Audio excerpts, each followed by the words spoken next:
Global STEM Women Congress and to ServiceNow for this amazing venue. And thank you to all the guests and the speakers and the sponsors and volunteers. And my team is here in the back today. I'd like to invite the panel up and we'll introduce everyone. We found Julie.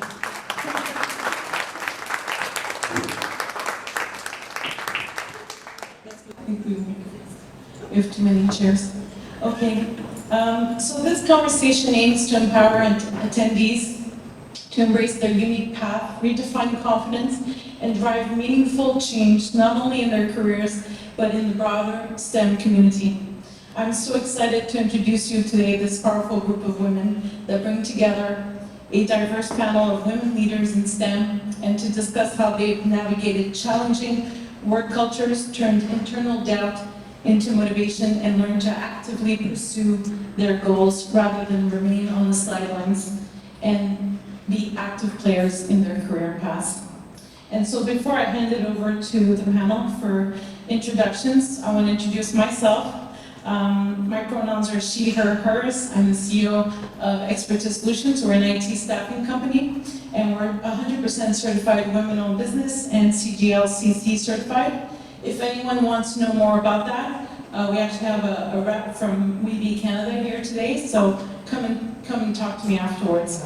I have over 20 years of experience in IT staffing and in HR management across North America, in building high-performance IT teams and managing talent acquisition TA teams while championing DEI in tech. So welcome to the panel. I'd like you to introduce yourselves. I don't know if Mo, you want to get started. How did you get here today? Sure. Thank you, Nancy, for having me here. A short intro about myself. So my background is in data science. I did my bachelor's degree in remote sensing. Basically, to analyze the satellite about Earth and what's happening on Earth. At that time, AI wasn't a buzzword. And then I came here to Canada for continue my data science studies. That's 7 years in academia. And after I became professional, I did a lot of AI product development in the past 8 years. What I've noticed is that Canada has a super strong AI research and ability, but we need more commercialization, especially we need to allow general public to understand what is happening in this AI era, because everyone's consuming consciously or unconsciously. So 3 years ago, I launched my own company, Atelier P&O. The mission is to share what is happening with AI. Is that really AI can really think like human, or there's some math or other mechanism that allow AI to perform? So thank you for having me here. Hi, my name is Raya. I'm the Geopolitical Engineering at Maxa. My background started my career in 2003. I have a bachelor in computer science and mathematics and a master in AI. Came to Canada in 2007. I've been a software developer. This is how I started my career, really coding. And for many years, and then my company did a switch in 2014-15 to become a product company. So I got an opportunity to essentially be more on the business side of things, product management, product development. Still kept my technical side though, and I've been essentially in both roles, played both roles, product and engineering, for more than 20 years right now. And been exposed, I did my master in AI a couple of years ago from university in Germany. And with Maxa, we have lots of AI first companies, so it's very fascinating and interesting. Thanks so much. Hi, my name is Swain. I'm the Director of Engineering at CIRA, Canadian Internet Registration Authority. I run a bunch of teams and lead them to produce our DNS and cybersecurity products, critical infrastructure that helps to protect the Canadian Internet and make it safer and more resilient. For the past 20 years, I've been in technology, whether that's, like all the people we've been talking to today, a very good career, whether that's been data center operations, NOCs, support, Unix and Linux systems engineering, DevOps, all of those things, security, networking, all of that fun stuff. And I've worked at various companies from Syncrude to Hewlett Packard and places like NBC Universal.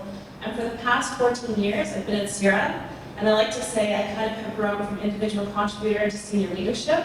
And I'm proud to say that most of the stuff that CIRA does, I've either helped build, or helped run, or helped do both.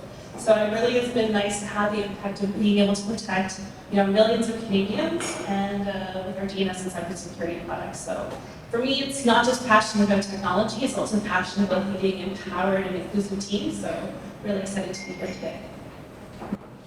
Wow, these incredible women that are sitting next to you. Thank you for having me here today. So Julie Watson, I'm CEO of Ultimate Tech. We're a small software company and we create software and distribute around the world, specifically for the printing industry. I'm second generation leadership, so I know you'll all think that it was easy for me because I could just walk into some family business and magically know everything and get approval from everyone. I can tell you that's not the case. Often you get obviously criticized, judged, etc., etc. So, I'm overcame a lot of stuff, and when I just finally decided that when finally it became evident that I was taking the leadership of the company, I decided it was time to have kids.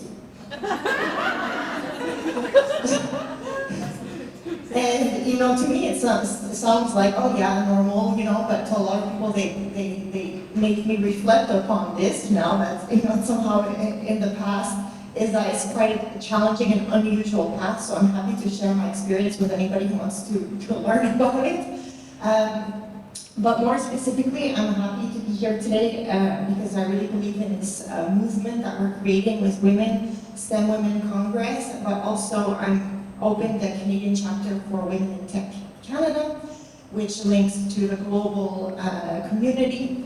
And we are creating also a community where we can help each other out, and also happy to talk about that. I do not have a scientific background like these women with me. However, being in the tech field, especially printing and tech together, let's say that it's been quite a learning experience. There's a lot of science around it, from chemistry to electrical to software, and it all combines everything together. And I know some of you might think, oh, the printing industry, wow, is it still active? Well, do you know any of your girlfriends who picks a bottle thanks to the label? You know how nice the label is, a bottle of wine? Well, it's the proof that it's a very active, very big industry, so I'm happy to present that also. Good, thanks, Julie.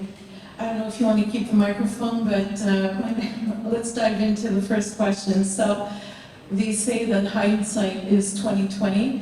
What would you tell your younger self? What would you tell your younger self? And then we can have, this is addressed to the whole panel. So I can start. One of the things I would definitely tell my younger self is to have less self-doubt.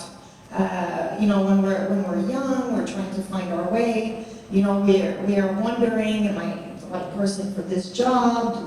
Do I have enough knowledge? Am I going to get respected? And I think that we spend a lot of energy thinking about these questions rather than thinking about, okay, what is my goal? What do I want to achieve? And then spending more energy looking at achieving this. So I'd say that would be my number one. Thank you. And for me, I think my biggest thing is to say break things. I think when you look at people in this industry, especially in science and technology, you don't learn things without breaking things. You don't learn things without fixing things. You don't learn things without failure. And those failures, those mistakes, those break things that you're trying to do are the lessons that stick with you the most. They're the ones that stick with you deeply.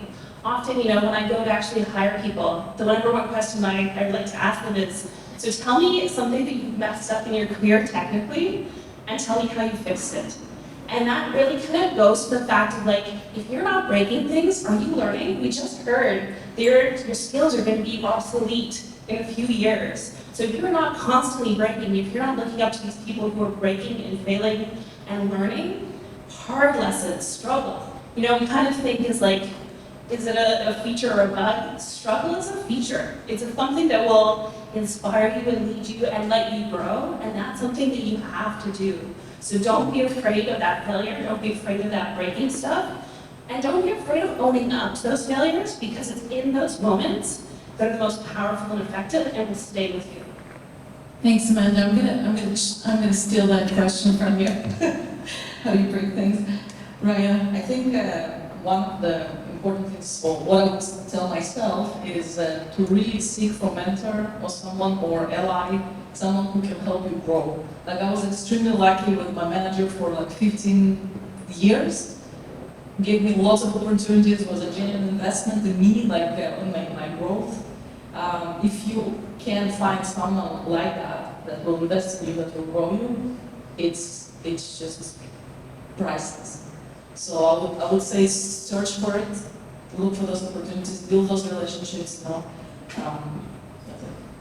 Thanks, Raya. One suggestion I would give to my early self, maybe when I started my career, is you really don't need to mimic other people's behavior. When I started, tech company, usually you have a team of more guys and competitive mindset, and the girls stay a little bit more quiet listening. And it's perceived as, people who talk more smarter. It's not true, right? People who can listen and get to the key point and just say a few words, but you get to the point. Those are very wise. So I was happy that I stayed with myself, and I let people's perception, I didn't let people's perception impact me, and I become more authentic.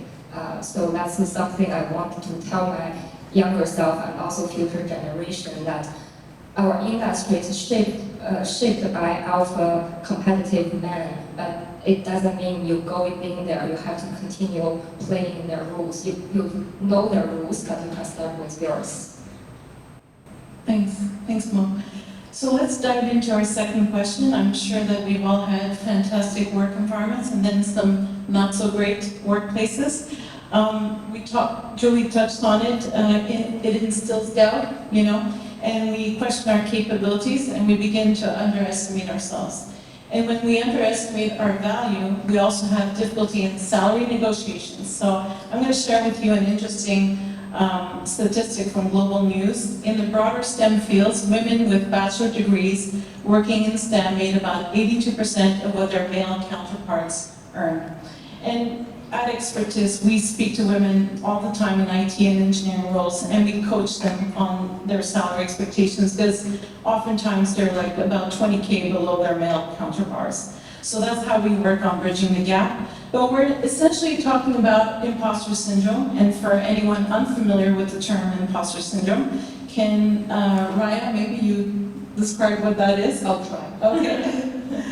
So imposter syndrome is the persistent belief that your success isn't truly earned, and that at some point people will find out that you're fraud and that you don't deserve your roles or achievements, despite all the evidence that is there that you totally earned it. So an example can be, well, I'm successful because of other people. Like I had other people in my team that were great, and me, I just took their credit, right? Or I don't know, they're just being polite because they give me that praise or things like that. Great.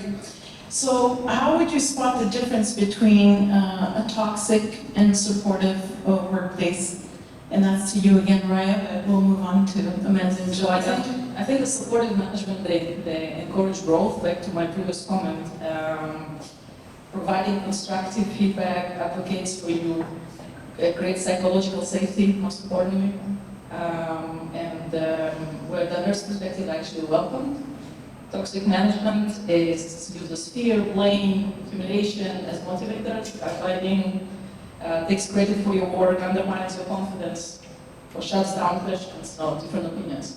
So how do I know? Like, it's a very simple test. If after the conversation with the manager I'm coming out and I'm feeling inspired, uplifted, motivated, or I'm feeling drained, anxious, or doubting myself, essentially. So that's a very simple test.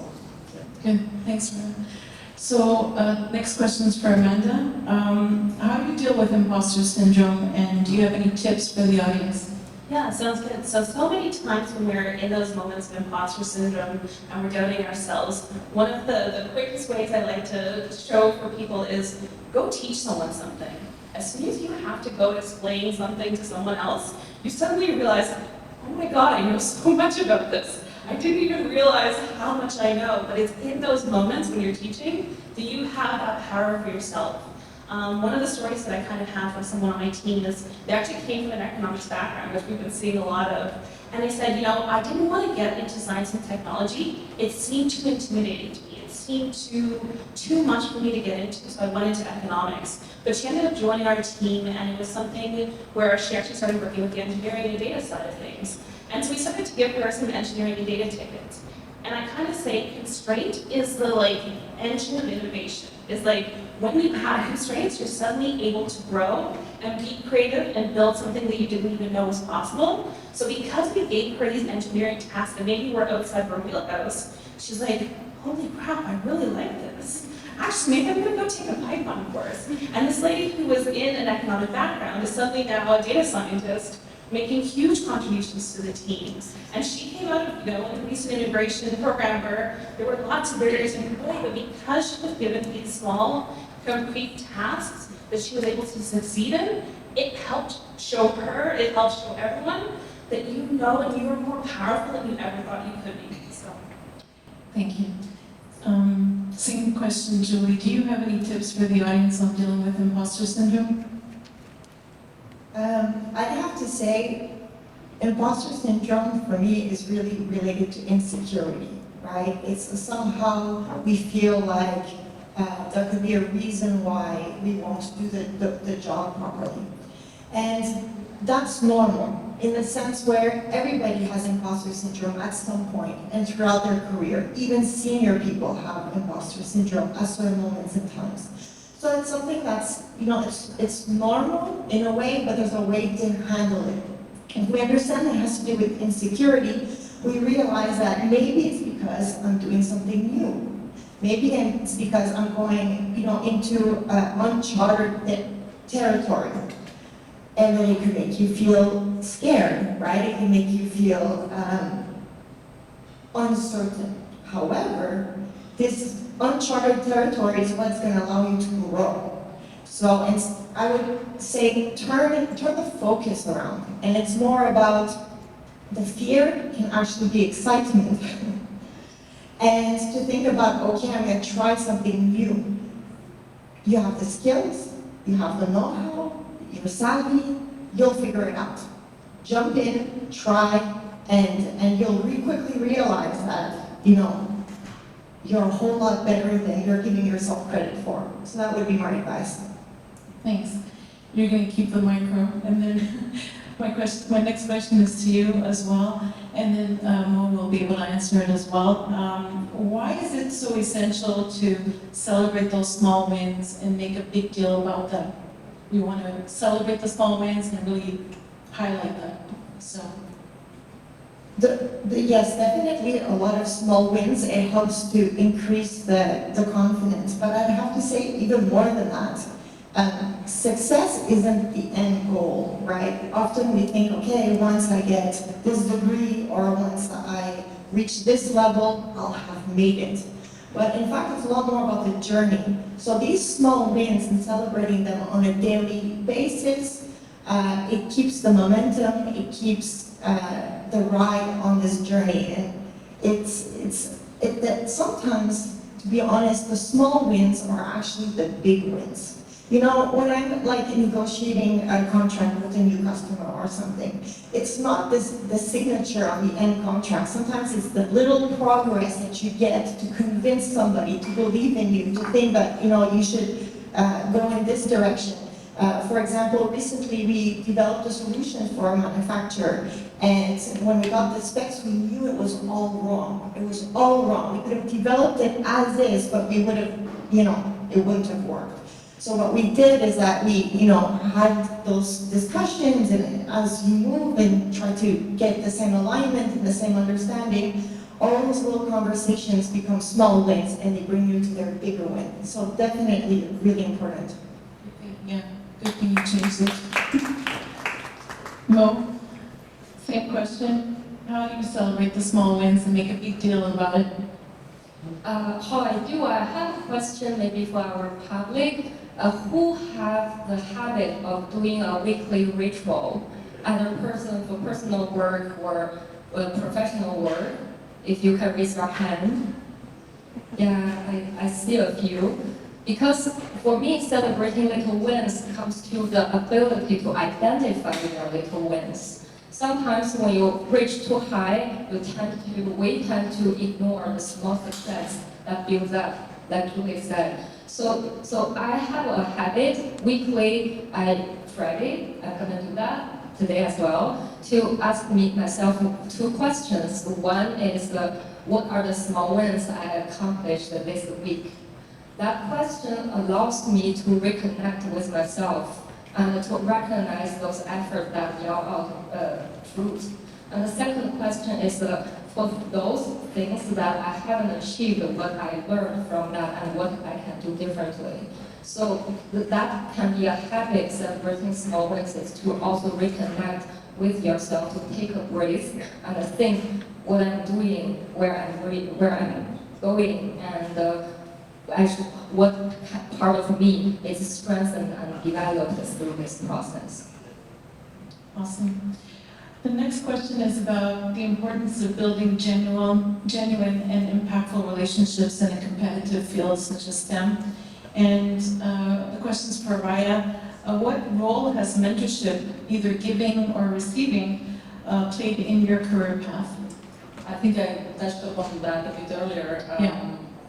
I was extremely lucky, I would say, to have a great manager for many years. There were a lot of opportunities out there, and I was doubting my own skills that I can do those opportunities. He believed in me more than I believed in myself. And he would ask me, okay, go do this, and here's something that new that we need to build. And I was like, let me look at it, I'm not ready. He's like, no, I trust you can do that. So this kind of people, if you surround yourself, will find those kind of people that will support you. That's really important. Talking to other people, even like back to my toxic environment even, is, if you are in a toxic environment and building those relationships, talking to other people, this is very helpful. It's exhausting to be alone on that. So that's whole building relationship with people is extremely helpful. Absolutely. I would say, Julie, have you ever been a mentor or had someone in your life be a mentor or a role model for you throughout your career? I'd say many. Many, and honestly, since I'm young, I had the tendency actually to ask a lot of questions and to get inspired by certain leaders that I have met that have an impact on me, that I thought they had an impact on their community, and I could see that they have the type of leadership that I aspire to, so I definitely ask them, for guidance. I ask them for feedback, and that's what I suggest, actually. A lot of times, you'd be surprised to what extent you could write on LinkedIn tonight, everybody here, write on LinkedIn to somebody you really admire, and ask if they'd mentor you. Because sometimes they're too busy, but you'd be surprised you'll get a yes, and then you'll be able to enter this relationship. At different stages of my career, I had different types of mentors for different reasons, and that's also okay. And I've also mentored some women in tech recently as well, and so it's a win-win in both directions. So also, some of you here, you could be mentors to some young women who are in the room, and I encourage you to have this dialogue and to enter this, because mentoring is also as much enriching as the other way around. Absolutely. Yeah, I would encourage the audience to reach out to the panelists. They're very approachable, so don't be afraid to reach out. Okay, diving into the next question about how showing up authentically can inspire and uplift others. And this question is addressed to the whole panel. And the question is, have you ever felt any pressure to kind of fit in a mold, and how did you navigate that? Sure. I mean, I think especially for all the ladies who've been in tech, you know, especially for me, I've been in it for 20 years. When I first started out, I'm the only lady in the room. I mean, even today, really, often I'm the only lady in the room. And so one of the things I kind of talk about a lot is, especially in tech, we talk about this notion of meritocracy. But meritocracy is defined by who? And what are those merits? And they're not defined by us. So how do we kind of reshape what that looks like? How do we reshape what success is, what to be successful is? And I think when you show up as yourself, when you show up not trying to fit to the A-type tech mold, the power of one person is so profound to just shape and change the tone of a room, to change the tone of the culture. So when you can show up and be brave enough to say, I'm not going to fit that mold, it empowers not just you, but people behind you to have a different mold and to start creating a different culture. And that has, with each day that passes, with each person that we hire, with each person that we're challenging to say, let's not just accept this one version of what success is, that has so much ripple effect. I kind of say, with each of those things that we do and we build on, we're creating little ripples, but little ripples become a wave, and that way you can really make a lot of change. So it's really just taking kind of steps each day to make it better, be different, and encourage that difference in that space. One of the loveliest ladies that I work with, Tom Feng, she said in one of the International Women's Days, is in technology, we plan for diversity. The people who do the development are not the people who do QA. So if we're planning for diversity in the technology, why are we not planning for diversity in our people? Because that starts that diversity, that starts shaping how we make better solutions early on in this pipeline. So it's not just a technology solution, it's a human solution as well. Absolutely. Very similar experience to speakers. Early, I think, I was software developer early in my career, and I was an immigrant, so it was my first job. So very male-dominated, no girls coders pretty much in the team. So try to play along, laugh at their jokes, and I'm like, oh, this is how I'm gonna belong. I didn't feel good about it here.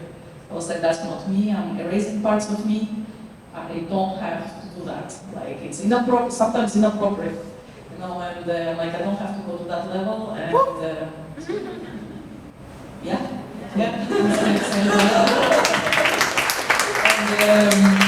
And I realized that I can find, that's why I stopped engaging, going to those peer think a sense or whatever, and I just realized that I can find a different way to connect and bring value in a different way, not this way. So, I think it helped a lot also to build credibility and a genuine connection with people, not BS. So, went to that really at the beginning, I think, and since then just kept my values, and staying true to myself. Thanks, Raya. Yeah, it's so important to stay true to your values. I definitely know a little something about fitting the mold in the corporate world. And once you allow yourself to be authentic and vulnerable, that's when you start to shine. So, Mo, do you have anything you want to add? Something to share from a Chinese perspective. At first, I didn't understand what does it mean being authentic, because it's also a popular word right now, until I saw a famous Chinese philosopher whose name is Lao Tzu. He said this 22,000 years ago. He said, be careful of what you think in your mind, for that becomes your words. Be careful for your words, for that becomes your action. And be careful for your action, for that becomes your character. And be careful for your character, for that becomes your destiny. So he explains what is authenticity. It means we have values in our mind, and we express those values and principles through our words, our actions, and building up our characters. So I always remember this, and that indeed uplifts other people, because imagine our energy is aligned from mind to action. That is very stable, strong energy that allows other people to take a right on, feel safe with you. Versus somebody is hypocritic, somebody is nervous, you can feel that energy that disturbs you. So that is why showing up, being authentic can uplift other people. And first of all, know your values and try to express them. Thanks, Mom. Yeah, Julie. Julie, what's your, how do you fit into this mold? Well, I never fit in any mold, and that's okay. I've come to terms with it, and I'm comfortable with that now. But I'd like to say to be authentic also is your credibility. Other people read when you're not being authentic. So if you want them to respect, your arguments, your know-how in a meeting, well, it first starts by being authentic. I think that's very, very important. And lastly, it's a little bit linked to it. It's also listening to your voice inside. I don't know how many times in my early career I thought somebody else's opinion must have been right because this person was way more senior than me, and decided to listen to their opinion instead of mine to realize that I was right. But this took errors and experience. So if I can share this with all of you, and you can think about that next time. You have a little voice that says, no, I don't think that's the answer. I actually think this is the solution. Listen to your voice. Thank you. So as we start to wrap up, I know it's almost lunchtime, so I don't want to make anyone hangry. So the final thoughts and actions to take away, I'm addressing the whole panel here. What action can attendees today take away that's going to empower their own kind of unique paths? And what's that one word, or it could be 2 words or 3 words, but try to keep it to 1 word. What do you want to have your final kind of takeaway for action? So it won't be 1 word, but I'll say based on Julie's stuff is 1, believe in yourself, 2, go break things. Yes. I had a very similar one, authenticity, like we just discussed, courage, and what was the last one? Authenticity and confidence and courage. Yes. Thank you. It's hard to choose 1 word. I guess it's to have faith in yourself. Absolutely. I guess I'm going to steal the Nike slogan, but I'd say just do it. I don't know if we're going to say anything, but just go ahead and take all your thoughts and everything you want to do and put them into action in your life right now, today. Hopefully we don't get in trouble for that. Yeah. I'm sure Actually, maybe after lunch, okay? Well, our slogan at Expertis Solutions is "Make it happen." So I would say that's a good slogan too. Okay, so we're going to open it up for questions. So questions to our panelists here, and don't be shy. Everyone's approachable. If you have a burning question, we'd like to open it up to the audience. You can come up here, grab the microphone. I'm sure someone has a burning question. We want questions. We want questions. Oh, we have one. I had a question for Julie. Can you hear me? Yeah, you want me? I'll come over there.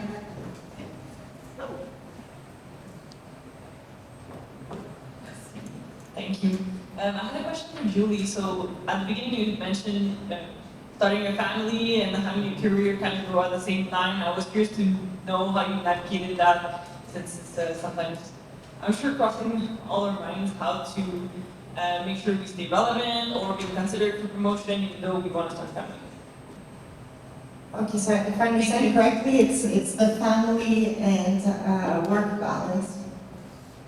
I often say that it's a choice. It's a choice because in your environment, there's a lot of expectations of what having a family is, and there's a lot of expectations of what having a career is. And sometimes, as women, we feel like there's a trade-off. It's for sure that there's only 24 hours in a day, and that's not going to change unless, scientific people can somehow create more hours in a day. So, you have to be 100% certain of what you want because you will be challenged in both cases. You will be challenged in your career, you're going to be challenged in your family life. So it's really important, this authenticity of knowing what you want. If this is what you want and you believe you can be excellent in your career, and you give her 110% and you do the same in the family, it is possible to do both.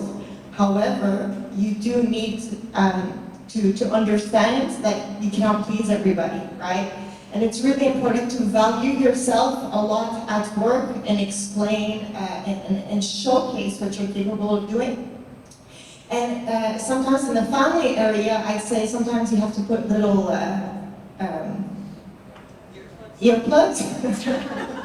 Because obviously I'm not the type of mother that everybody expects me to be. However, I spend quality time with my daughter. I'm there every night to have suppers with her, and I think I do a fantastic job.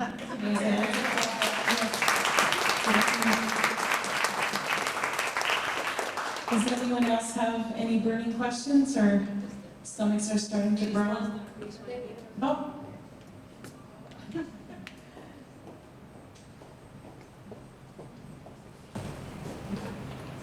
I had a question. As women in high positions and professional positions in STEM, do you feel like prejudice and, for example, stereotypes still follow you at such a high level as women? And how do you overcome it? Yeah, I mean, one of the big things with women in any kind of position is that when you talk, people perceive that you've talked way more than anyone else has. So they've actually done studies, I think it's like, when women talk like 40% of the time, people assume that they've talked like 60 or 80% of the time. Like, it's a crazy stat. And so for me, I'm very straightforward. Let's not wait around the bush. And that kind of has always come with some, oh, she's aggressive. Oh, she's attacking that person. Oh, that's a problem. And it's interesting how much when someone who's combative leaves, that can change your whole perception of who you are and what you are. So it's also an interesting thing is when we think about people like sponsors, one of the things that we have done, especially for me, is, okay, if I know that person is very combative and we're gonna have that type of relationship, and I'm gonna be penalized for that relationship, that engagement, maybe I don't do that. Maybe someone else takes that for the team, and we can back off so that I can make empowering and more impactful and add value in other ways where that specific relationship is not the one that I'm going to be engaging in. So it's not pick your battles, but it's think about where those tensions exist, where you're going to experience those specific women problems because you're a woman, especially in those fields, and trying to change how you engage and where you engage to make the most impacts, because you are powerful, you are smart, you know what you're talking about.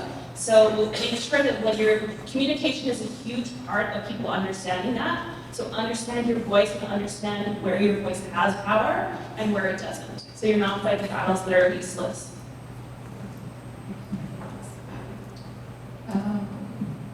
I think it's all about showing your worth also. So yes, to respond to the question, yes, I do feel that. Especially when you're meeting new people or you're coming to new organizations, it's very, very much felt. And we're very sensitive, right? Like we can capture those cues like easily. So, and I think it's about just pushing forward and showing your worth and showing what you know, and you're gonna build your credibility like that, and then they will realize that we're wrong, and it was you. So it's just, yes, showing your worth, working on that, pushing forward, so we'll see that.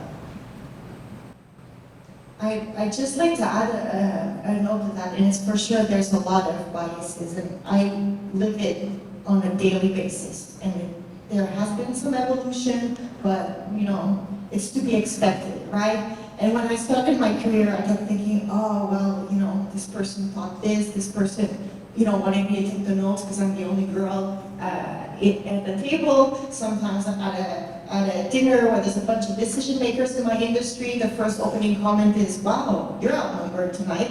So this is like constant, but what I realized that, A, we have to kind of expect it, not to get angry at it, And also I realized that a lot of times it's unconscious by the person in front, so I cannot even, be mad at this person. I think it takes time, it takes women that access leadership, that are at the table.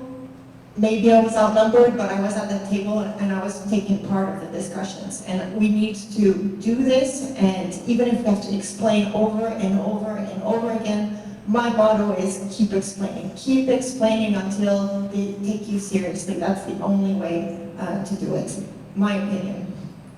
Thanks, Julie. Well, I think they deserve a round of applause.